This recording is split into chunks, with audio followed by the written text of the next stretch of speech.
Good morning সকলোকে। ৰাতিপুৱা চেহেৰি খাই আগফালে ওলাই গ'লোঁ, তামোলখন চুপাইছোঁ। মা ইমান জোৰ ভয় খালোঁ নহয়।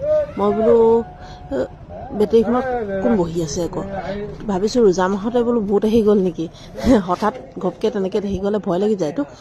তাৰপিছত মানে কি, মই সদায় চেহেৰি খাই ব্ৰাছ কৰি হ'লেও বাহিৰলৈ এপাক ওলাই যাওঁ আগফালে, নহ'লে মানে কি হয় তামোলখন খাই হ'লেও মানে আগফালে ওলাই যাওঁ। বাকী মানুহজনে আমাক ওলাই যোৱা দেখিবা একো দেখিলোঁ, পগলা মানুহ হয়। আমাক ওলাই যোৱা দেখিবা তেওঁ নিজে আঁতৰি গুচি গ'লগৈ, একো ক'বলগীয়া নহ'লে বা আঁতৰাই দিবলগীয়া নহ'লে। বাকী ক'ৰবাত তেওঁ বোলে কিবা কিবি অনিষ্ট কৰিছে বুলি কৈছে আৰু কেকাজনে। বাকী আপোনালোকে চেহেৰি কৰিলেনে?